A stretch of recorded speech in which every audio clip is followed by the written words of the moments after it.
Hola de nuevo, soy Renata. Hola, yo soy Paulina. Y yo soy Santi. Hoy vamos a hablar sobre el movimiento estudiantil de 1968 y la masacre del 2 de octubre. ¿Masacre? ¿Qué es una masacre, Renata?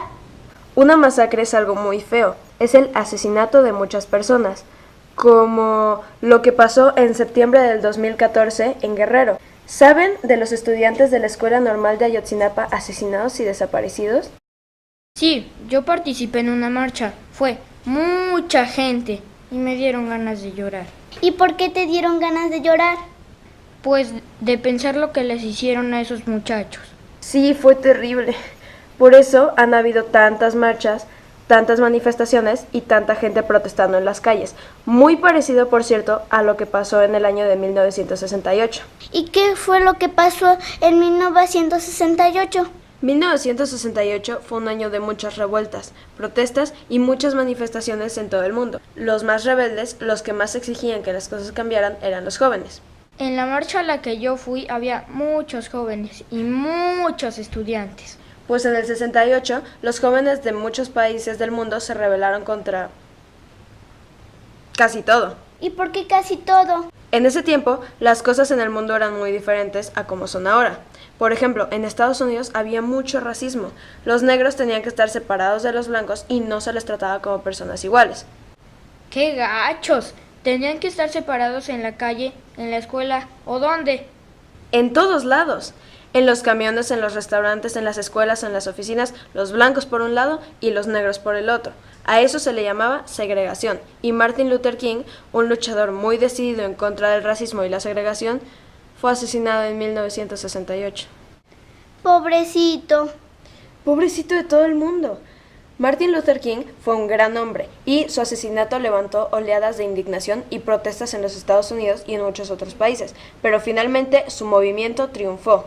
¿Ya no existe el racismo? No, sí existe todavía. Por ejemplo, en los mismos Estados Unidos hace poquito se registraron actos de violencia porque un policía mató a un jovencito afroamericano y a pesar de todas las evidencias fue declarado inocente. Y pues mucha gente se enojó. Pero bueno, para empezar, el racismo ya no se ve como algo normal, como era antes. Por ejemplo, el presidente de Estados Unidos es afroamericano. ¿Afro qué? Afroamericano. Es una forma de referirse a las personas no por el color de su piel, sino por sus orígenes, que en este caso sería África. Ahora, hay otras cosas que pasaban en el 68. ¿Cómo qué? En los años 60, Estados Unidos invadió un pequeño país llamado Vietnam, y la guerra duró muchos años. Hubieron miles de muertos, y en 1968, una de las cosas por las que protestaba mucha gente en todo el mundo era precisamente por la guerra de Vietnam. Pues creo que Estados Unidos sigue en guerra. De eso se tratan muchas de las películas que pasan en la tele. Sí, Estados Unidos siempre está en guerra. Eso tampoco ha cambiado con el paso de los años. Antes era Vietnam y ahora es Irak y Afganistán. Y después quién sabe. ¿Y en México la gente también estaba enojada y protestaba? Pues no sé si enojada sea la palabra correcta, pero sí estaba harta. Como ahorita, que muchos estamos hartos de la corrupción, la violencia, la impunidad, la falta de democracia, etc. En 1968 también había violencia y corrupción en México. Uy, sí, y tampoco había verdadera democracia. Déjenme contarles un poco cómo eran las cosas. ¡Sale! En 1968, el presidente de México se llamaba Gustavo Díaz Ordaz, que pertenecía a un partido político que todavía existe ahora y que, aunque parezca difícil de creer, sigue gobernando el país, el PRI. ¿El mismo PRI de ahorita? El mismo PRI de ahorita, o bueno, casi el mismo. Eran otras personas, pero hacían lo mismo que hacen ahora. En ese tiempo, para contener las protestas de obreros, campesinos, estudiantes y demás grupos inconformes, el gobierno inventó un delito que se llamaba disolución social. ¿Desilusión social? Disolución social, del verbo disolver, que de acuerdo con el diccionario de la Real Academia de la Lengua quiere decir disolver, separar, desunir, deshacer, destruir y aniquilar. O sea, a quien protestaba se le acusaba de desunir a la sociedad y lo metían a la cárcel. Y por eso había muchos presos políticos en el país. Entre otras cosas, los manifestantes mexicanos pedían que se eliminara este tipo de delito. En la marcha a la que yo fui, mucha gente pedía que renunciara el presidente. En 1968 también pedían que renunciara el presidente. No precisamente. Lo que pedían los manifestantes, y más específicamente los estudiantes, era la renuncia del jefe de la policía, la libertad de los estudiantes presos y también de los presos políticos, la disolución del cuerpo de granaderos. ¿Los granaderos son esos policías que parecen robots? Sí, son unos policías de la Ciudad de México que se protegen con cascos, chalecos y escudos y que se utilizaban para contener disturbios y para enfrentar a los manifestantes, y se siguen usando todavía para lo mismo. Bueno, el movimiento estudiantil propiamente comenzó en julio de 1968, con un pleito entre estudiantes de escuelas de la UNAM y el Politécnico, que fueron reprimidas brutalmente por los granaderos. Eso llevó a que se organizaran manifestaciones para protestar por la violencia de los policías, y esas manifestaciones también fueron reprimidas violentamente. Hubieron muchos estudiantes detenidos e incluso algunos muertos. ¿Y por qué los reprimían tan fuerte? Por una parte, porque el gobierno no aceptaba que se retara su autoridad, pero además tenían miedo de las protestas, porque en el mes de octubre México iba a ser el anfitrión de los Juegos Olímpicos y no querían dar una imagen negativa del país ante todo el mundo. Como quien dice, querían paz a la fuerza.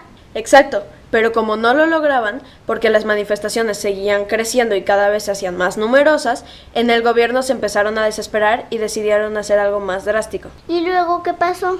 En agosto creció el movimiento y en septiembre, después de una gran manifestación que se llevó a cabo en completo silencio, el ejército ocupó Ciudad Universitaria y el Instituto Politécnico Nacional. Se retiró el 1 de octubre y los estudiantes convocaron a una concentración en Tlatelolco, en la Plaza de las Tres Culturas. ¿Y por qué se llama así?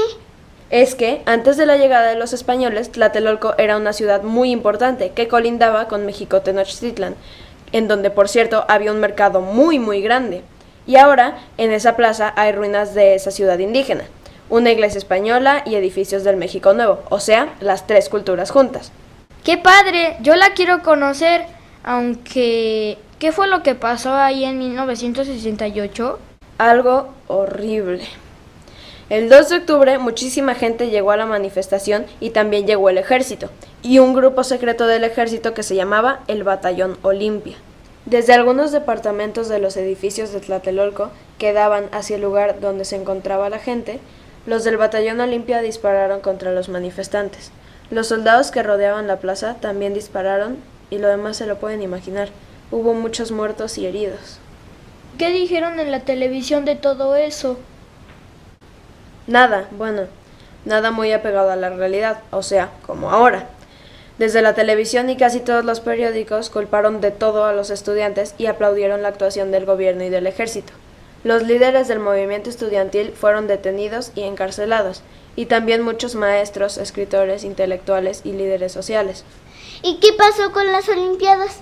¿A poco sí se hicieron? Oh, sí. Pocos días después, el presidente Gustavo Díaz Ordaz inauguró los Juegos Olímpicos como si nada hubiera pasado. Aunque claro, todo el mundo sabía lo que había pasado. ¿Y ya? ¿Tan tan?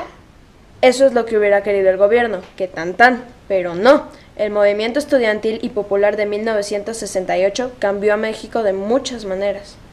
Con el tiempo se dieron cambios políticos y electorales, surgieron nuevas revistas y periódicos críticos al gobierno, se abrieron muchos espacios culturales y surgió una generación entera de mexicanas y mexicanos, con más conciencia social y política, que se propuso cambiar este país. ¿Y si ha cambiado? Yo también soy muy joven y no sé cómo eran las cosas antes, pero según me cuentan mis papás, parece que no ha cambiado mucho. Todo indica que todavía hay muchas cosas por cambiar. ¿Y saben a quiénes les va a tocar cambiarlas? ¿A nosotros? Creo que sí. ¿Cómo ven? ¿Las cambiamos?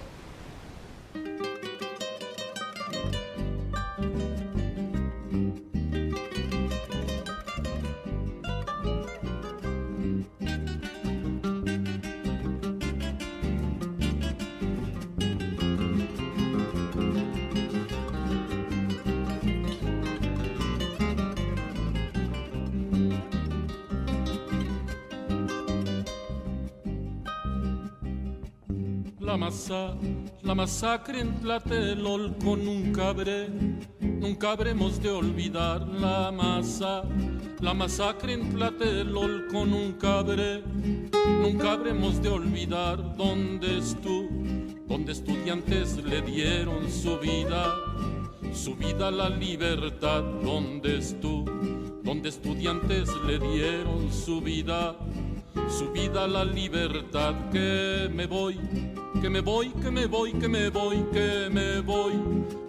pa'l paredón, ya parece que la llevo como espina en el talón, ya parece que la llevo como espina en el talón.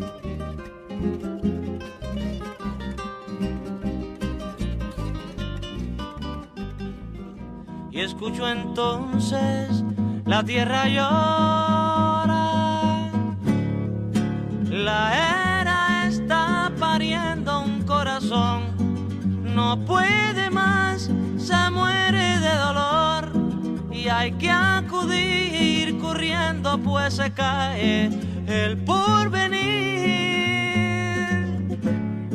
La era está pariendo un corazón, no puede más, se muere de dolor y hay que acudir corriendo pues se cae el porvenir. En cualquier selva del mundo, en cualquier calle,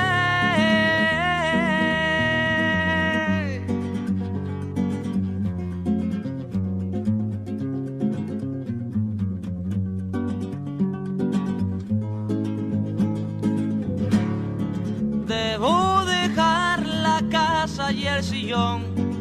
La madre vive hasta que muere el sol y hay que quemar el cielo si es preciso por vivir.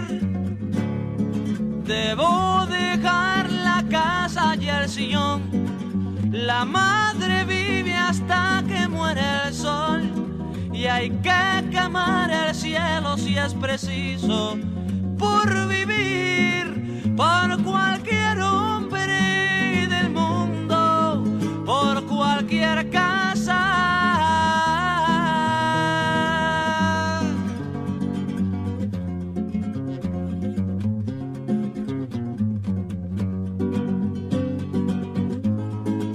Por cualquier casa.